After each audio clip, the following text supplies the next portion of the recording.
Florida State adds a veteran center from the transfer portal.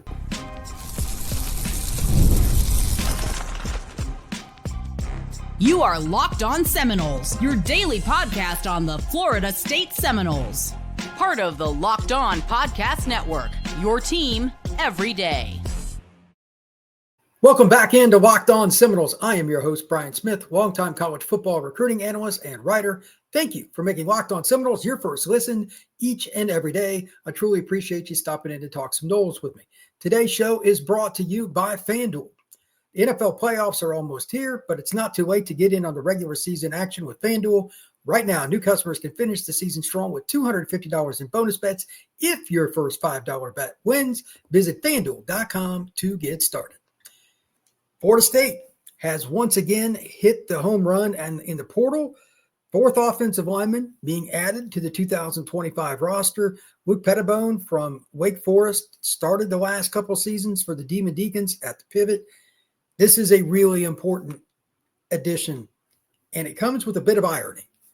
According to Noles 24/7, he hadn't even taken a visit yet, and he committed. So good job by Herb Hand, obviously, as the new offensive line coach for the Noles, getting that one done. He's obviously going to take a visit to finish it out, but he's going to enroll, and he's going to be the Noles' future center.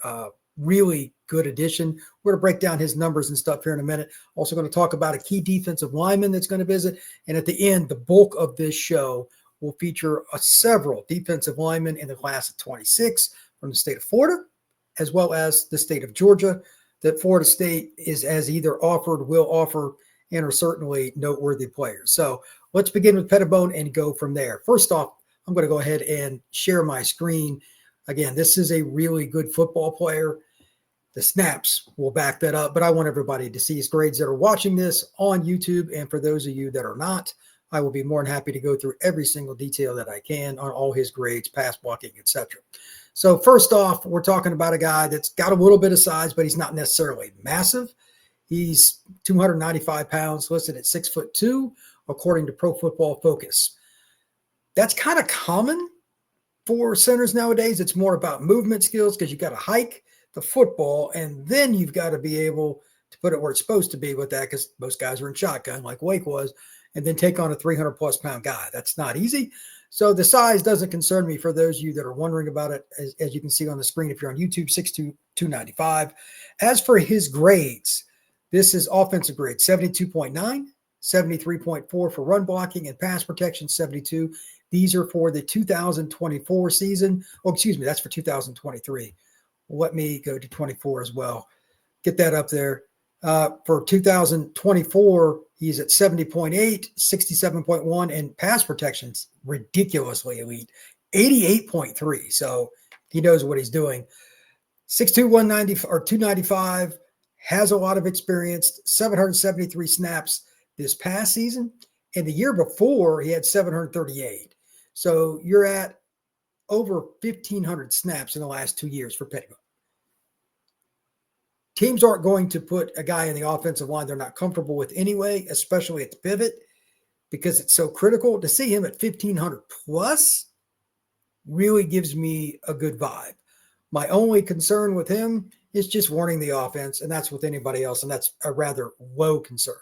As for his ability to go against quality competition, just to give you a couple of examples, he's played against some pretty good teams in the ACC that have some, let's say, quality opportunities to rush the passer based on their talent levels. I'll go back to 2023 to give a better example for those who watch it on YouTube.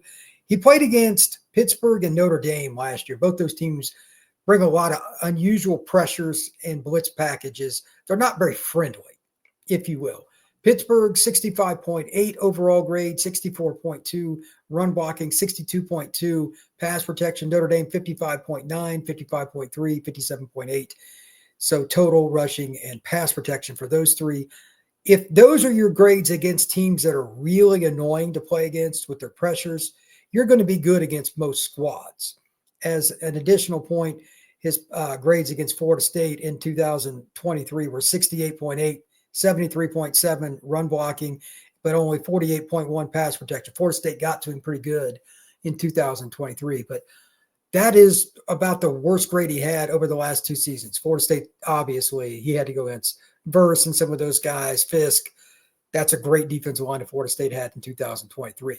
Going back and looking at 2024 overall, there's one other thing that I want to note about Petitbon's grades. Forget the part about pass protection. He was really good all year long. He also went up against, although the ACC doesn't get enough credit, against a lot of good defensive lines.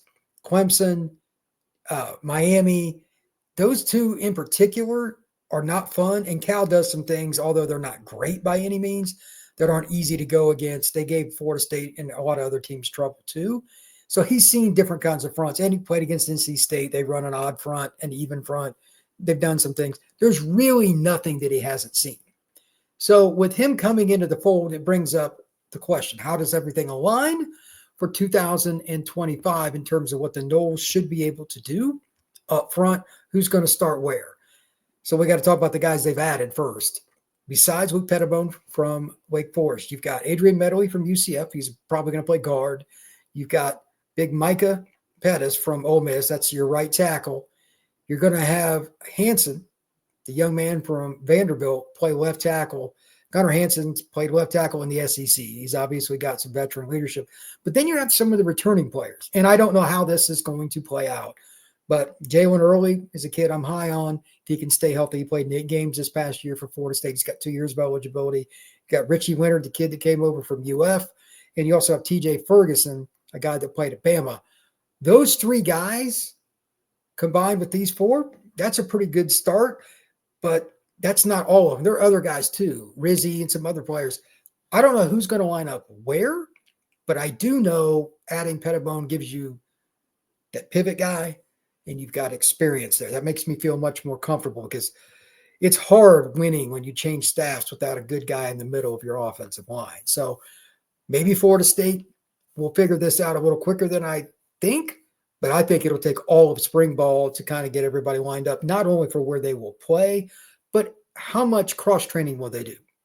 Historically, the new offensive line coach for Florida State, Herb Hand, he will cross-train guys. He's did it at UCF and he's done it at other stops. So I'm curious to see what guys go where. So here are 2 questions. Will Florida State add 1 or 2 more guys to the offensive line from the portal? But here's the caveat. I expect if they do, because they've done so well with their first 4, that they have to be guys that have multiple years of eligibility to help close that gap. They've missed on too many guys from the high school ranks. Their freshman through junior classes are not as good as they need to be, just to be honest, based on what they've signed out of the high school ranks. Do they sign 1 or 2 more? It's possible, and I think that it's a good idea, but it comes down to quality now instead of numbers.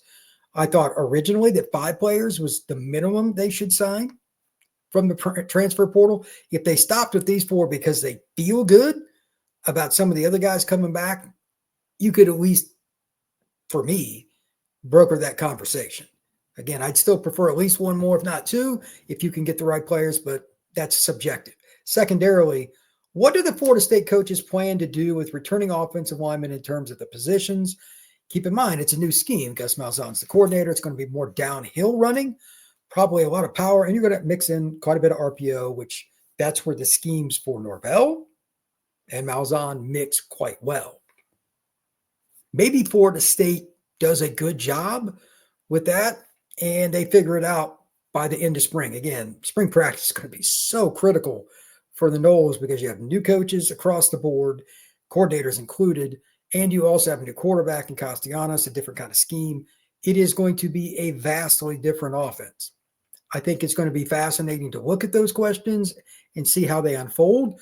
Maybe by the end of spring ball, when they finish up with the spring scrimmage, they have a better idea where everybody's going to line up and how they would back each other up. You know, guys get banged up, kind of like they did in the 23 and 24 seasons. But Florida State's got time. So they are, once again, as I've noted multiple times here at Locked On Seminoles, way ahead of schedule. Way ahead. Florida State probably is where I thought they would be at the end of the second transfer portal, maybe minus 1 guy. We're not to the 1st of January yet. Tip of the cap to Florida State for getting that done. That's not very easy. When we come back, we're going to talk about a defensive lineman that is going to visit Florida State. And then we're going to start to broker into the opportunity to talk about the 2026 defensive linemen, some of them here in the state of Florida, as well as the state of Georgia, a state that FSU has always done well in. That is next on Locked On Seminoles. Did Rocket Money help you find any subscriptions you forgot about or that you were paying for twice? Because if you're not careful, some of the subscriptions you used to have, you thought you got rid of them, maybe you didn't. That's where Rocket Money comes into play. Rocket Money is a personal finance app that helps you find and cancel your unwanted subscriptions, monitor your spending, and helps you lower bills so you can grow your savings. It brings everything together in one place, whether it's subscriptions, spending habits, or even your goals you want to hit this year. Rocket Money has over 5 million users and has saved a total of $500 million in canceled subscriptions, saving members up to $740 a year when using all the app's premium features. For anybody out there that has paid for stuff more than once that they forgot about for months, I know I've done it. I've had a couple of situations where I paid for something for 5-6 months. Something like Rocket Money can absolutely help you. So cancel your unwanted subscriptions and reach your financial goals faster with Rocket Money. Go to rocketmoney.com/lockedon today. That's rocketmoney.com/lockedon, rocketmoney.com/lockedon. Defensive line is something Florida State has started off with pretty well in the portal as well. Now, they got 4 offensive linemen, as we just talked about, but there are a couple of additions already. You got James Williams on the edge. He's going to be your stand-up pass rusher in the 3-3-5 defense that the Noles are going to employ. And they also have McCray, the young man from Western Kentucky, who is coming to Florida State by way of Jacksonville, Florida. That's where he's from. So it's a good start there. But even with Darrell Jackson returning, and that might be their biggest addition, honestly, because he put his name in the hat to go to the NFL draft. They got him to come back. They still need more depth. It would be nice to have some experience as well that fit the 3-3-5.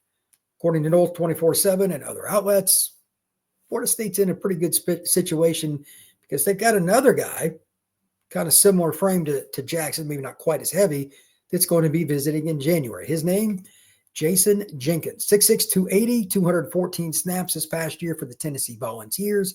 He actually played more as the season went on. And to be honest with you, if you look at any kind of player in college football, it doesn't matter what position, how much the coaches count on you when the game is really on the line. Let me give you an example. He played as many snaps as he was going to play the entire 2024 season against the Ohio State Buckeyes, their last game. Obviously, Tennessee did not play well. I'll go ahead and I'll share my screen here for those of you on YouTube. And if those of you are not, once again, I will be happy to explain what's going on. But Jason Jenkins played 28 snaps against the Buckeyes. After that, he had a few other games that he played in the 20s in terms of total snaps. And at 6'6", 280, I expect him to be a strong side defensive end. He played 28 snaps against UTEP, 25 against Georgia, 26 against Mississippi State. But towards the end of the year, that was the key for me. The last 5 games, in 4 of them, he had over 20 snaps. That's a good sign. As far as grades go, 75.5, 72, and per pressure, 75.2. This is a guy that was pretty consistent. So the 75.5 is overall grade. The most important one for me, especially for the defense that Florida State's going to employ, is his rush grade.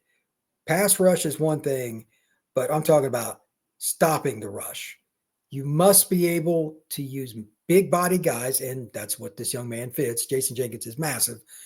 You must be able to use them to kind of stuff the run, help your interior linebackers not get caught up in traffic, and create a lot of second, 8, second, and 7s and put the teams behind the chains.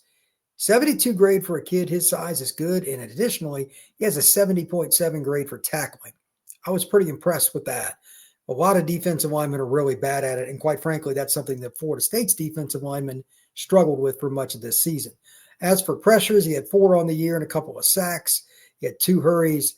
He had several different tackles that I would say were probably close. They only got him listed with 10 tackles total, according to this, but he only had 1 miss as well. That's pretty good. He had 7 stops as well. What is a stop? A stop based on Pro Football Focus's lingo means a play at or at least near the line of scrimmage. He's making game-changing plays when he's in the game. I'm curious with one question about Big Jason Jenkins. He played 214 snaps for the Vols this past year. If he came to Florida State, how many reps could he take? Is he a guy that could go 350, 370, 400 and still be that kind of effective player that he was this past year as a reserve for the Vols? He's got 2 years of eligibility left, so it's certainly plausible. And quite honestly, Florida State doesn't have many guys with his body type. So I'm curious to see what he could do because of his length. They have some other big guys, but 6'5", 6'6" guys that weigh close to 300 pounds are just really, really hard to find. I think Florida State would be happy to give him quite a few opportunities if he earns it. Pot Roast, a.k.a. Terrence Knighton, is a guy that will certainly love to have that chance if he comes and visit and everything goes well during the January trip to Tallahassee. But I think that it's far from a slam dunk that he's going to end up there too. I'm sure that there are a lot of different teams that are more than happy to give this guy a shot because, again, size matters. Now, before we jump into the high school ranks, one last thing here. Florida State overall is going to be bringing in a lot of guys in January. It's going to be fast and furious. Some of it's random, kind of like Petitbon, because he committed to the Noles, didn't even visit. Keep in mind that with the transfer portal, it is way, way different than most of the situations you think of with traditional high school where stuff's kind of planned out. It's a little more obvious coming.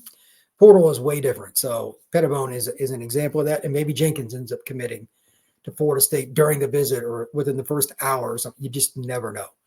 As we transition to the high school ranks, this is the message that I have for this position group and pretty much all the others. If nothing else for the class of 26 for the Noles, they have to reestablish themselves as a prominent program within the Sunshine State. It's not that Florida State doesn't get good players from inside the state of Florida, but they need to do an even better job. Again, it's not like they collapsed, but they need to be more at the forefront, even better with getting guys on campus and even better at getting guys to come to games than they have been in the past. I think the staff has improved overall with recruiting. So with that, here are some of the key guys that I want to talk about. And it's not in a particular order, but for Florida, I'm going to do a few kids from Georgia. These are elite players. Most of these kids have not only been offered by Florida State at one point, but numerous offers. UF, Georgia, Ole Miss, stuff like that. These are really good football players, so these aren't random guys by any means. They're ranked on On3, Rivals, 24/7, ESPN, etc. First guy that I want to talk about is a player that you could argue is the most important recruit for Florida State in the class of 26, regardless of position or state or anything else.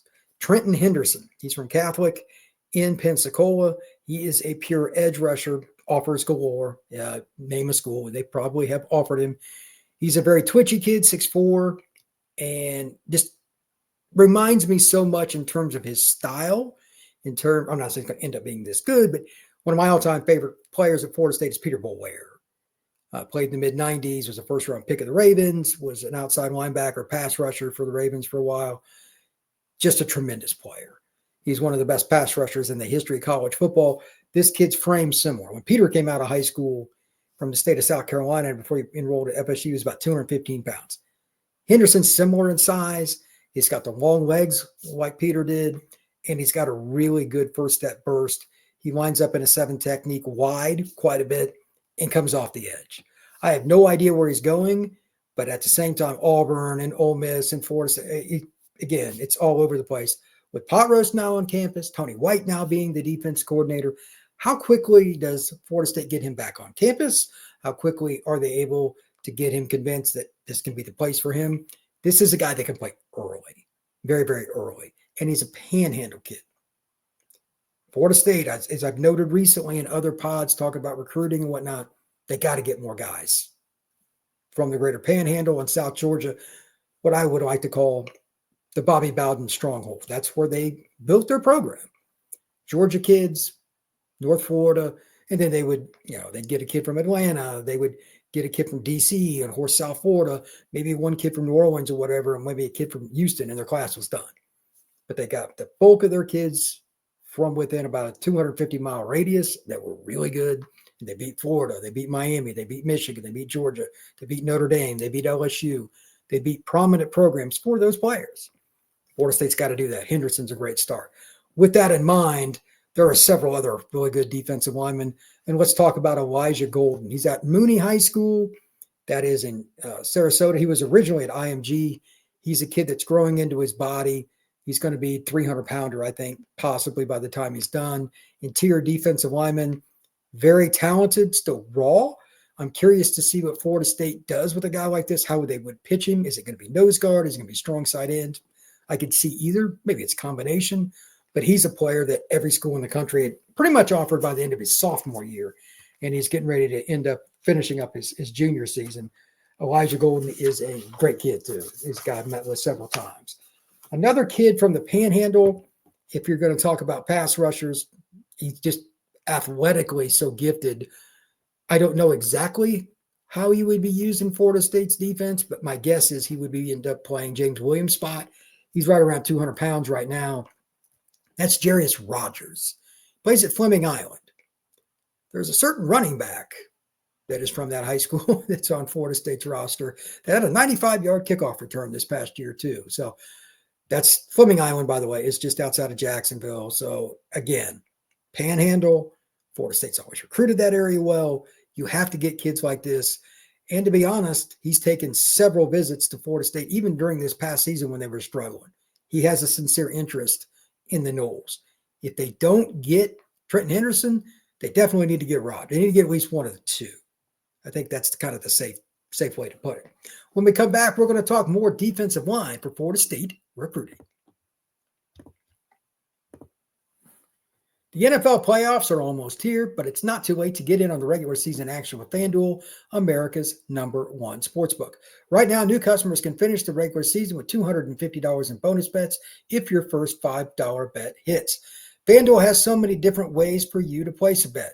You can bet on player props. You can bet on over-unders. You can bet on team totals. It's up to you. Even something as simple as how many touchdowns a wide receiver scores. That's how you choose to do it. Just visit FanDuel.com today. That's FanDuel.com to get your chance at $250 in bonus bets. Make every moment more with FanDuel, an official sportsbook partner of the NFL. Florida State needs defensive linemen in the class of 26. As we continue on, there's an unusual theme here. There's more players from Southwest Florida than usual. One of them is Kendall Gerville, 6'4", 265. He went to Miami's camp this past year, but again, Florida State and numerous other programs offered him. He's at Fort Myers High. That program has gotten a lot better recently. One of his teammates I actually talked about the other day, an offensive tackle. Good program that Florida State definitely needs to recruit. And while I'm on that point, there's another guy from that area that this is really unusual, thinking about all the different guys that they've had in that area. James Johnson, 6'2", 260 pounds. He's from North Fort Myers. That's a program, by the way, that Deion Sanders went to. So obviously Florida State has history at that school. He's got a ton of offers. Another guy from that area, and another IMG guy by way of Indianapolis, would fit the nose guard role pretty well. I've met him, Cameron McHenry, great kid. Played at Indianapolis Lutheran before going to IMG this past year. Big body guy, 6'1", 6'2", 310 pounds, something like that. He gets off the snap really well. I'm curious, does Florida State want taller, longer guys like Darrell Jackson always to play nose? Or are they going to spread it out a little bit and look at different players? McHenry will have offers galore because you can't teach the size. All the schools from the Midwest are going to offer him. That's a really interesting player. Staying in the same area again, Venice High School just won state title. Speed rusher, Ashari Charles. He's a little bit similar to Peter Boulware, kind of like I mentioned some of the other guys, but not quite as tall, 6'1", 6'2". But man, that first step quickness, Charles got it. You can't have a defense without pass rushers like that. Maybe he's a guy Florida State would like. Maybe he wouldn't. Again, I'm not exactly sure how pot roast and the defensive front is going to be set up from him. That's interesting, though, because some teams will only take guys with a certain height if they run that outside linebacker position like a jack or whatever that they call it. I'm curious because Charles, despite not being the tallest guy in the world, he's shot out of a cannon. and he's played against good competition and knows what it's like to be coached, because Venice has one of the best high school coaching staffs inside the Sunshine State. At IMG, another 300-pounder, 6'4", 300 pounds, is Preston Carey. That's a kid that's originally from the state of New York. He plays with his hair on fire.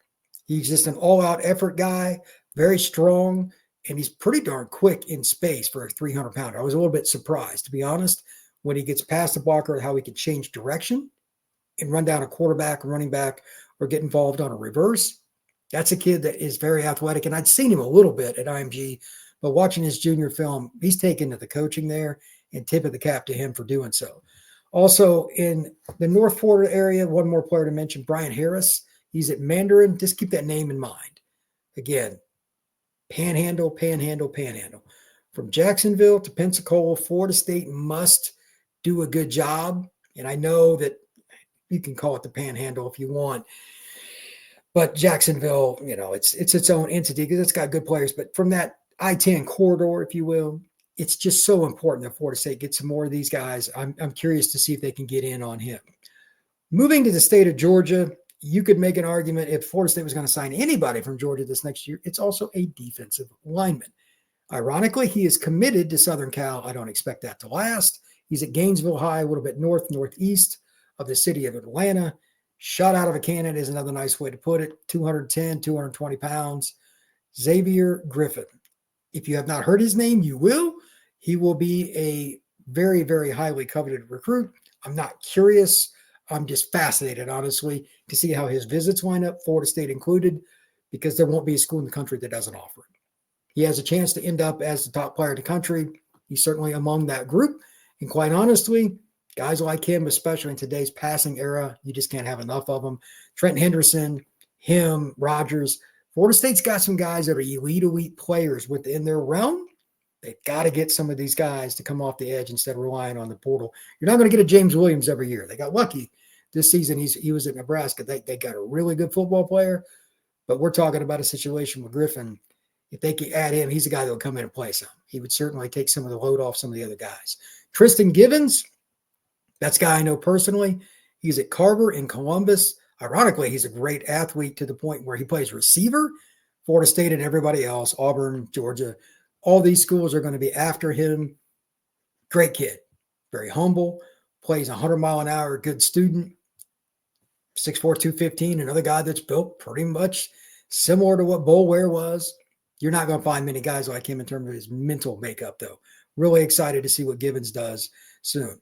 Back up to the northern Atlanta area, Buford High School. When do they not have a big-time recruit? Bryce Perry-Wright, defensive lineman. I've met him before on a visit when he was at Auburn. He's like 280.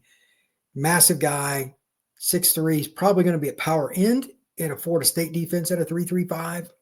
There's no telling where he's going to end up. Auburn, Georgia, etc. Elite recruit. He fits the profile, broad shoulders, big chest. He is born to play in the 3.35. Like, I could just see him playing nose guard part of the time on pass rushing downs, strong side end, some others. That's a really good player. Douglas County, just west of Atlanta. That's where Jordan Carter plays. He's a kid that could end up being your weak side end in the down position. He's 240 or so now. Douglas County is one of the best players or one of the best schools in the state of Georgia. They do a tremendous job. Ernest Rankins, another guy from the Atlanta area, this time on the east side at Southwest DeKalb. He's also got that size that fits for the 3.35. He's 6'6", 285. Keep that name in mind. Ernest Rankins. Can't find many guys with that kind of height to play in this defense, so he's an important recruit for Florida State to look at. And then finally, a guy that I know really, really well because I've been down there a few times, Cam Brooks, Thomas County Central, just north of Tallahassee. He was 30 minutes away. Florida State is a school that's recruited him hard. He's a great guy. He gets after it and can rush the passer. I'm not sure exactly where he would line up for Florida State. I think he could play either of the down positions long term. He was 244, 245 right around there at the beginning of this past season. But just look at him as a guy that's so athletic. You get him on campus and figure out later. Georgia, Florida State, Auburn, everybody's after him. Cam Brooks is a very, very good football player. That's going to wrap up this edition of Locked On Seminoles. And I want to thank each and every one of you once again for making this your first listen each and every day. I truly appreciate you stopping in to talk some Noles with me. I will be back again over the next several days with updates from the Under Armour camp. Tomorrow is my travel day. I may or may not get a podcast in. That's a long drive down to Orlando, but there will be more updates coming. I appreciate you stopping in, and everybody have a good weekend.